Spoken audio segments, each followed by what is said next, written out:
Thank you, Madam Chair, and thank you for calling today's hearing. I know that the threat of violent extremism has received renewed attention in the wake of the January 6th insurrection.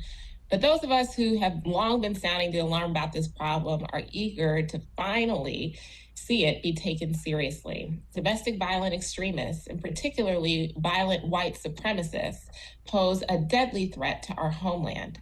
To save lives, federal law enforcement and their partners must seize on opportunities to intervene before the violence begins in ways that preserve civil rights and civil liberties. Mr. Piccarelli, can you briefly explain to the committee why the grant programs and other work supported by the Office of Targeted Violence and Terrorism Prevention are a good investment of federal resources and how they fit into the department's efforts to counter domestic terrorism in particular? Thank you for the question. That's an excellent one. And I will hit a lot of points very quickly. So in 2019, the RAND Corporation published a study where they looked at this comprehensively, how to proceed with prevention. And their two key findings were that first, they saw great value in building local programs through financial assistance, through educational assistance, through technical assistance. The other was to urge the government to invest in local field staff to be there with communities to help them through the challenges as they stood up these programs. As you've heard already today, this is a very complex situation that is fraught with potential for overstepping boundaries of privacy or civil rights and civil liberties. Having staff there present with these programs to then harness this education and financial assistance was the key. So the prevention efforts like ours are really the first opportunity to dissuade someone from committing targeted violence and terrorism. And when fully functional, it reduces the number of individuals progressing to violence. It eases the burden on the protection efforts that have gone into hardening houses of worship or schools, or reduces the workload that is already there for counterterrorism and investigation resources.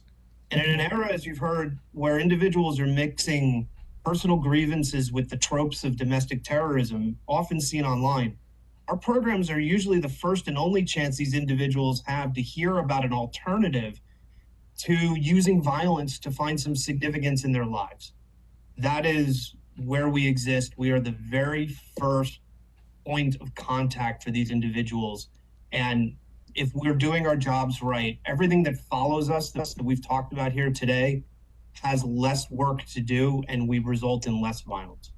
Thank you. I agree that the TVTP grants are a good investment in the safety of our communities. And in our second panel, we're going to hear even more about the critically important work that some of these grant recipients are doing.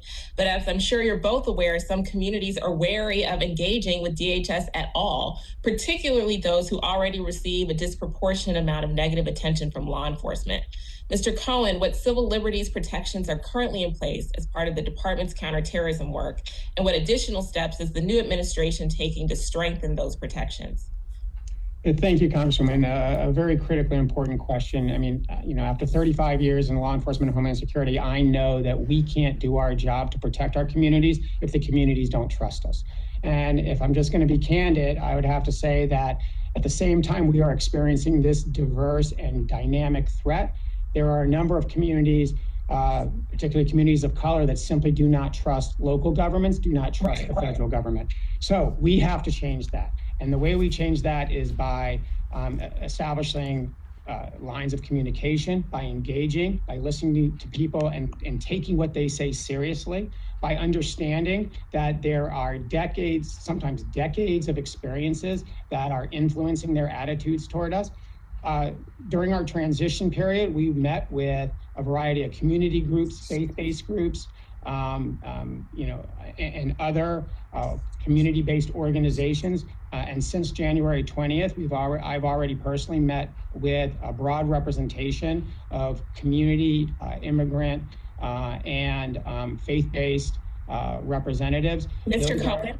Yes. My time is expiring. I just want to emphasize that we want to encourage the administration to pursue new options. Those sound like existing outreach opportunities, which are important, but we know that this problem will not be solved by doing the same things we've always done. I'm particularly concerned about this issue because the same communities of color who have been historically targeted by DHS are now targeted by actual terrorists, and the department has repeatedly been sued for subjecting Muslims to unwarranted surveillance.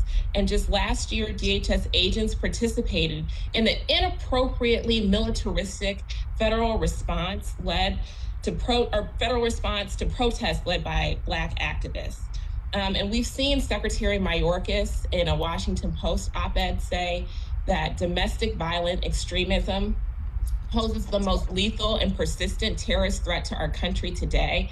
And the FBI director reiterated that. And I just want to remind everybody that DHS has a mission to protect Americans from that threat, but it's been made more difficult by the department's past abuses of the public's trust. And with that, I'll yield back.